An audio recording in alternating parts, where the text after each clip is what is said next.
Hello, everybody, and welcome to another edition of the No BS Zone. I'm Bernie Goldberg with my friend from the Rocky Mountains, John Daly. How you doing, John? I'm doing good, Bernie. How about you? Well, I'm doing good, except this topic that we're going to be talking about today drives me nuts. I want to start with a story that's outrageous but not surprising. Fox News has hired Lara Trump to do a show on the weekends. Lara Trump is Donald Trump's daughter-in-law and former co-chair of the RNC. You can't do this. You can't do this if you're even pretend to be a serious news organization. Lara Trump is entitled to her opinions. She's entitled to say Donald Trump has never made a mistake in his life, that he's the best president ever, better than Lincoln and Washington combined, but she can't do it on a news channel because she won't provide analysis. She'll provide Trump propaganda. I like Fox's hard news people, but this is a stain on the whole channel when you hire somebody like this. But let me read you one sentence from a news report. There is no precedent for the close relative of a sitting president to host a high-profile show on a major television news channel. You know why there's no precedent, John?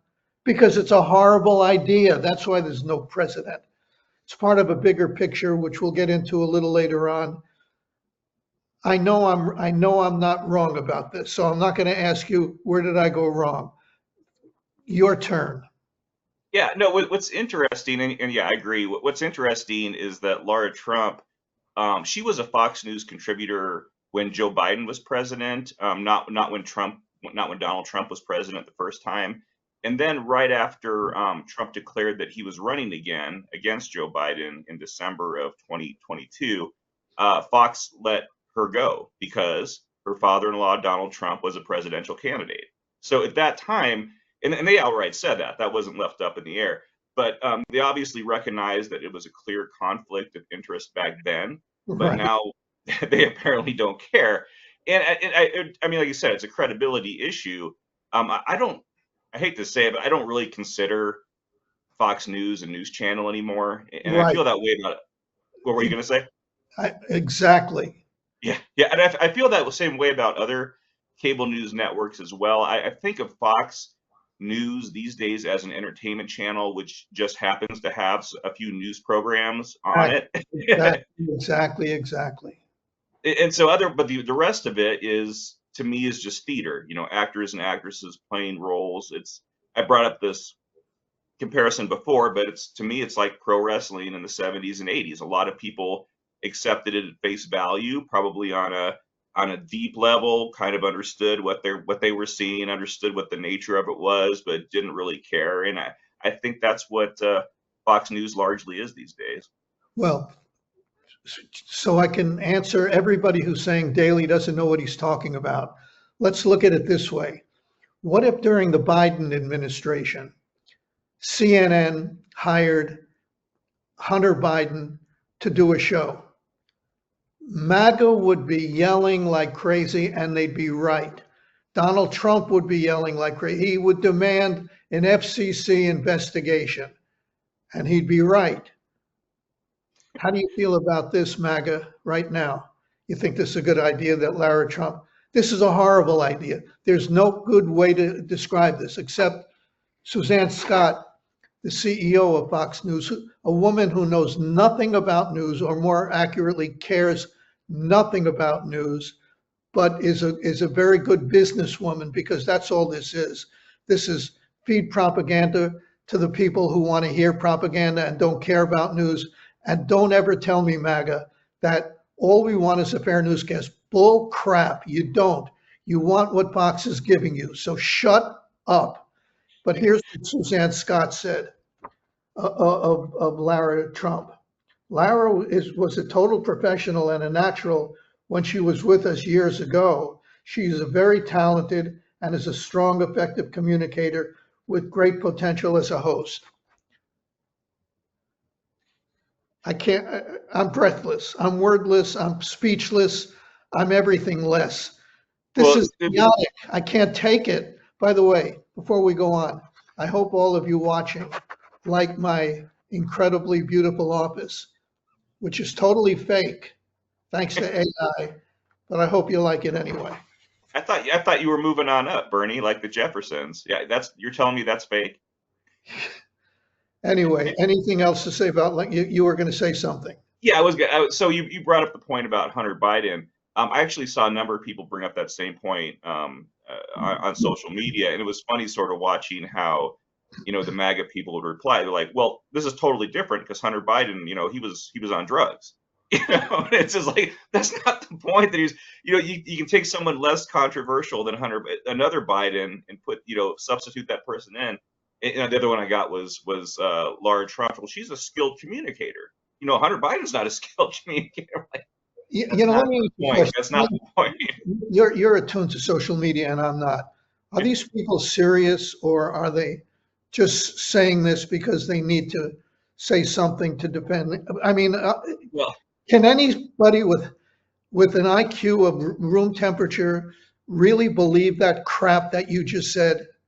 I think they are being serious, but they are unserious people because you can take literally anything that one side does and rationalize it and say it's different than this other example by pointing out things that have really nothing to do with the point. You can always do that, and so yeah, they honestly, I'm sure, believe what they're saying, but it's just not a serious argument. All right, let's move on to a related subject, and that is Donald Trump's relationship with the media. He's in full-blown attack mode, and there's a reason for this. There's a reason for this. If he can intimidate journalists and journalistic organizations, if they so much as say anything bad about him, to cost them to defend lawsuits and things like that, everybody else will think twice before they criticize Donald Trump. So let's go with some examples. You know about the lawsuit against ABC. George Stephanopoulos incorrectly, and I'm no defender of the mainstream media, by the way, if that needs any saying here. I wrote a book called Bias about bias in the mainstream media, so I'm not defending what they do. But ABC, George Stephanopoulos incorrectly said that Donald Trump was convicted of rape. He wasn't. Sexual assault is what the words in the verdict were. And Donald Trump sued ABC for $15 million, and they paid because they didn't want any trouble. Now he sues CBS News for 20 billion with a B dollars, because he says, I want to get the exact words, that what they did was election fraud. I will explain, it was not election fraud. And it was the biggest broadcasting scandal in history. Wrong again. And he's suing them for 20 billion because they say, first it was 10 billion because they somehow heard him, but he won the election anyway. This is about the Kamala Harris interview right before the election. He won the election, so he suffered no damages. So he upped it to 20 billion, saying the interview hurt business on his social media platform, Truth Social. This is bullcrap. This is insane bullcrap. Let me tell you what happened briefly.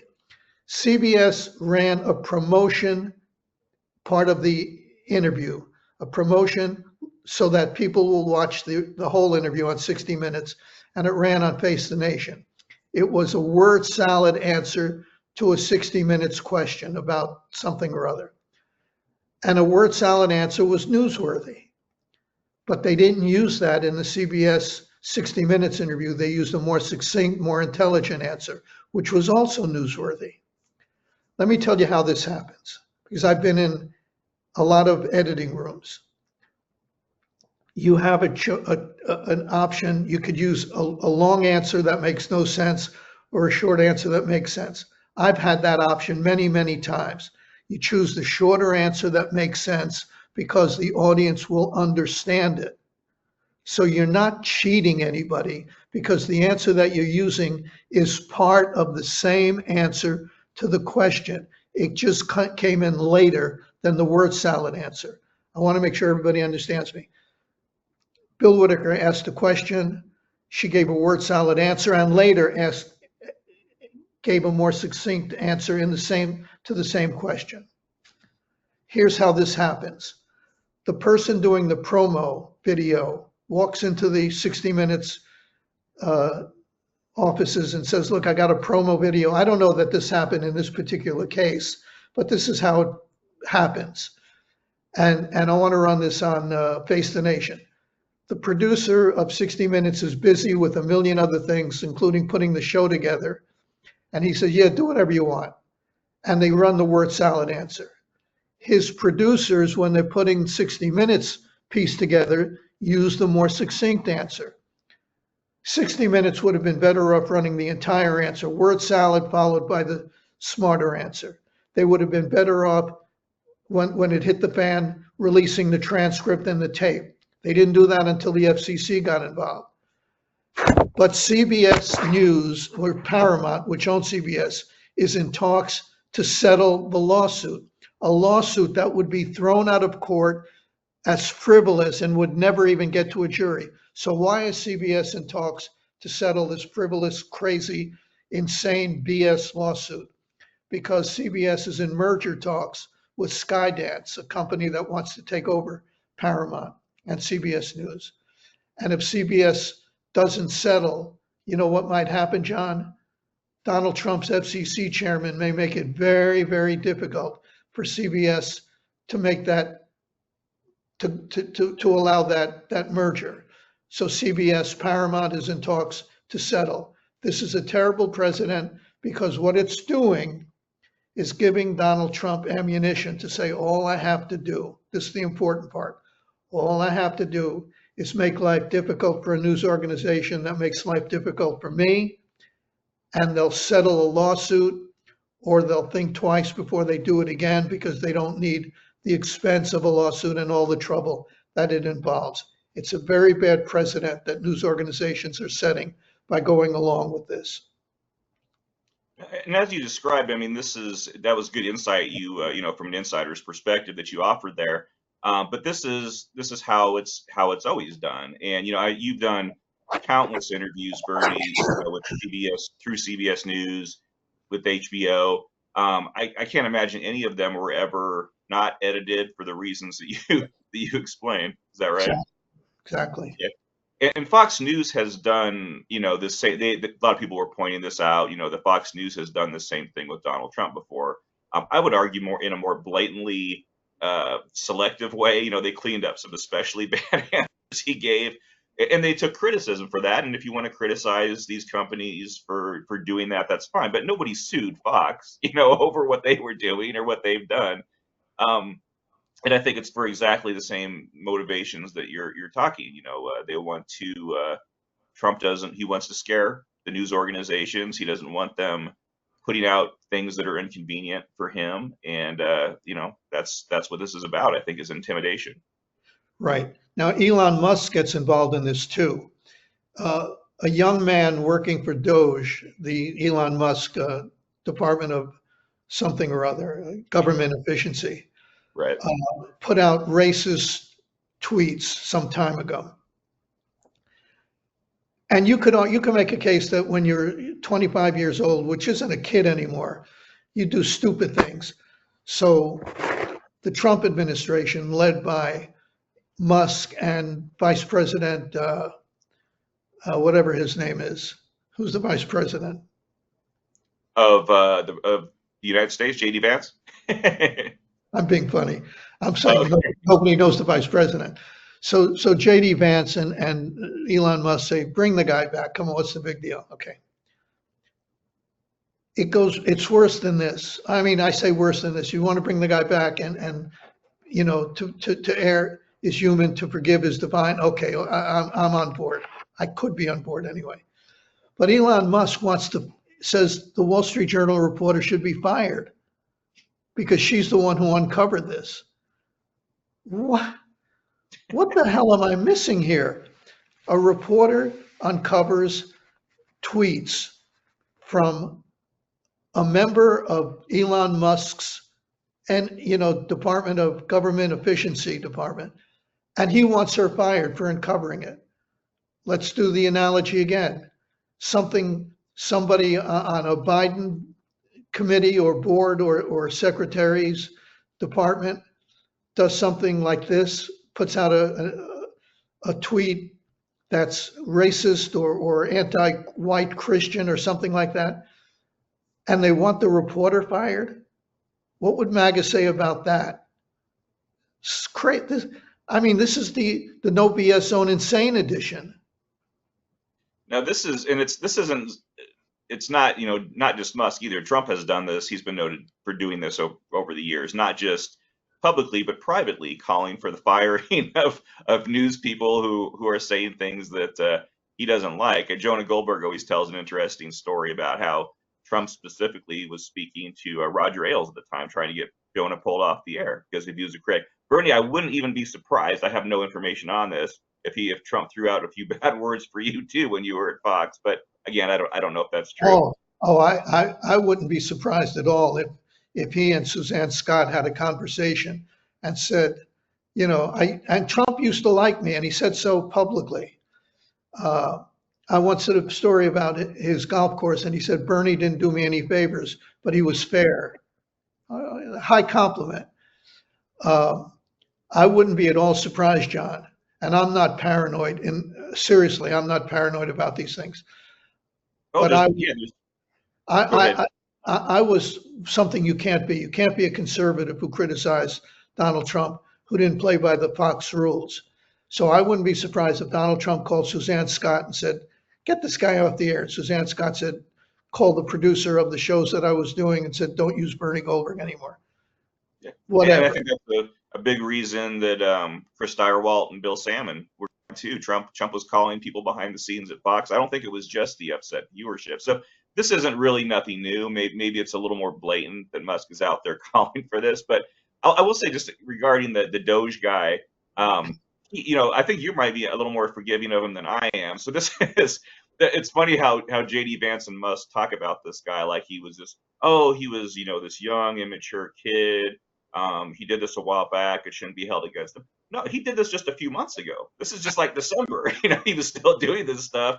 And he's not 16. He's 25 Exactly. years old. Yeah, I mean, it's like, I have kids that are quite a bit younger than that. They know not. No, fair enough. All I'm saying is, Right. if you do something stupid yesterday, even, I don't know that you should lose your job over it. You should be called on the carpet for it. And as I said, I guess it's from one of the verses of the Bible: "To err is human, to forgive is divine." I'm in the forgiveness, mode. I can understand that, but don't go a step further if you want to be forgiving and want the reporter who uncovered this to be fired. That's bull. Now, I've got one more observation to make, and then I'm going to leave it to you for wrapping this thing up. The mainstream media, let's be honest about this, and I think you'll agree with this, John, went too far early on. They served as a platform for the Russian hoax story that crippled the Trump presidency for at least the first 2 years of his office. They went too far. They got things wrong. And did they consciously dislike Donald Trump? Yes. Yes, they consciously disliked Donald Trump and were much tougher on him than they were on Joe Biden, who they covered for, actually. Now Donald Trump is going too far in the other direction. This is what happens. For every action, there's an equal and opposite reaction. It's Newton's third law of physics. Well, there's a similar law in the world of politics. For every action, there's an equal and opposite reaction. The media went too far going after Donald Trump. Now Donald Trump is going too far going after the media. Yeah, I think there's, you're talking about the Russian collusion stuff. I think there's no doubt the many in the mainstream media got way out in front of their skis over that story. I mean, it was a story that there were ties that people that needed to be investigated. I was all for the investigation, but so many people in the media treated that like it was a fact, that Right. there was this established collusion. And, it doesn't surprise me that, the commentators on the left would do that, but there were a number of serious news people who were sort of presenting it that way too. So I think any sort of criticism of that is absolutely uh, fair. And one thing I will say, and I always, I've heard you say this before, that I will disagree, and this is sort of a side issue about it crippling Trump's presidency in the first 2 years. I actually don't think it had much of an effect on his presidency. The investigation was behind, was there wasn't leaks coming out of it. They were doing their job. Yeah, there were news people hammering Trump, but he, I actually think his first 2 years were the most productive that he got done, with tax reform and the regulation stuff. But yeah, I don't think it did, but yeah, I know he didn't like it, and Well, he it's had to he had to deal with it on a daily basis, and that even for Donald Trump, who's got a thick skin. Well, let me rephrase. I don't mean it that way. Even for Donald, he has a very thin skin. Even for Donald Trump, who takes a lot of flack, it takes something out of you. Every day you hear in your daily briefing what the New York Times said about you, what CNN said about you, what the Washington Post. If it didn't cripple his presidency, it affected his thinking about what he was doing on a daily basis. My point is, and I'll repeat what I said, the media went too far. I think we could agree on that. yes, And now he's going too far. yeah, It's not a good thing. When he sues the New York Times, if he's so stupid to do that, if they do something that he doesn't like, they're not going to settle. They will not settle. CBS is only settling because it doesn't need the hassle while they're in the midst of merger talks. Disney, ABC didn't want any trouble, so they settled. Trump better be careful because he's going to lose one of these. It's going to be thrown out of court and he's going to look like an idiot for saying somebody called me a name and I'm suing them. I saw that you made a face when I said he's going to look like an idiot. Well, he's going to look like an idiot and he's not going to care. Is what you're right. That's what that face was for. Because it doesn't stuff like that. You wrote a piece on this and did it off the cuff. Stuff like that we look at and say, well, this made Trump look like an idiot, doesn't seem to be hurting him politically anymore. It did, at least now. He's very early. He still has the honeymoon, part of his presidency that he didn't get the first time. So people are, I think, being a little more charitable this time. But yeah, no, I think that's just it. I don't think he fears looking like an idiot. I think he just figures, my party's going to stick with me anyway. 35% of estimated of the electorate's going to be there for me anyway, with other people that he can win over. But yeah, I don't think he thinks of it that way. We go back to, we talked about the Des Moines Register poll Oh, that yeah, Trump. there's another one. There's another one. Yeah, exactly right. And it's like I just there's no way he's going to win that one. He's just not. And I think that it won't matter.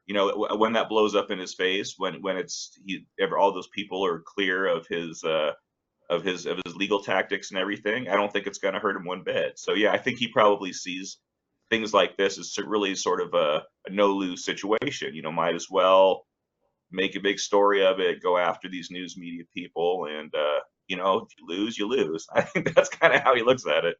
I've written about what I call the unindicted co-conspirators, and that's the audience. That's the audience. That's the Fox News audience, for instance. And by the way, CNN is marginally in the same category, and MSNBC is just as bad.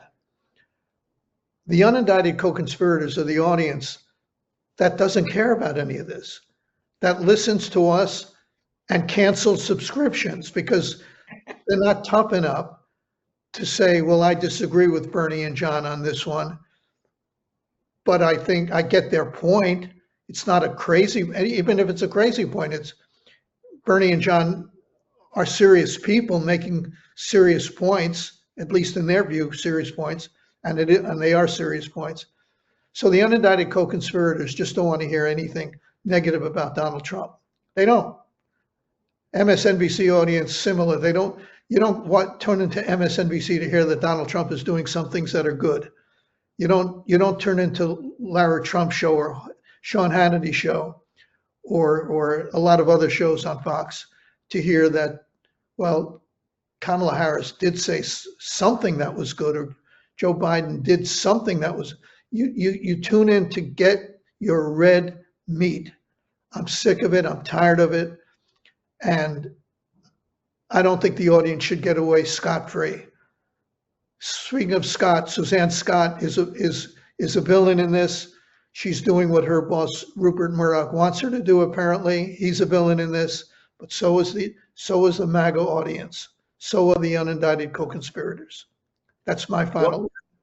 Go ahead, I'll John. ask you one thing we didn't talk about, so you may not know about this, Bernie, but it was announced this morning that the Fox Corporation actually purchased, and I forget the name of the company now, but the digital company that Tucker Carlson is with now, that he does all of his digital stuff through Megyn Kelly. So it looks like Tucker is actually back under the Fox umbrella at this point. I don't know if that'll be interesting to see too. Somebody once said the answer to all questions is money. Now, that's not literally true. The answer to all questions isn't money. And the quote may have been the answer to all questions involving sports is money. That's probably true. This is about money. Come on. I mean, everything is about money when it comes to Fox. Everything is about money. Not almost everything. Every freaking thing is about money. So they fire Tucker Carlson because he said or did things that they found unacceptable. But he's making money on this, whatever platform he's doing this on. Again, I know nothing. I'm glad I know nothing about social media. And Tucker Carlson says, I'll do this for X million dollars. And Fox says, okay, we'll pay X million dollars. And now he's working for Fox again in a different platform. Yep. No, I agree. I'll just bang the table the desk that I'm on. I don't know what to say. I mean, I started out by saying I want to talk about something that's outrageous but not surprising. Anything cable news does that's outrageous, that will not surprise me. I think what we need to do next time is come up with a very positive, happy topic that we can talk about, Bernie. It's not as depressing. I think if we rely on the news cycle for these topics, we're going to be disappointed every time or depressed every time. We'll have to work on something, an uplifting topic. Why don't you think about what that will be? Because my mind is blank at this point. All right. I will do that. I will put in the effort and come up with something happy. So we talked today about the media. I don't know a lot about a lot of things. I don't pretend to be an expert on everything, as some people in the media do. But I do know the media, and whether you agree with me or not, folks, I know what I'm talking about. You don't have to agree with my conclusion. You don't have to agree with Daly's conclusion, but we know what we're talking about. So that's it for this edition of the No BS Zone. I'm Bernie Goldberg, for those of you new people who don't know who I am. And John Daly is my good friend in Colorado. That's it. Any final words, John? No, I think that's good, Bernie. You have a great rest of your week. All right. And everybody out there, please tell your friends about us. The more the merrier. The more people we have subscribing, the more influence we have. Bye-bye.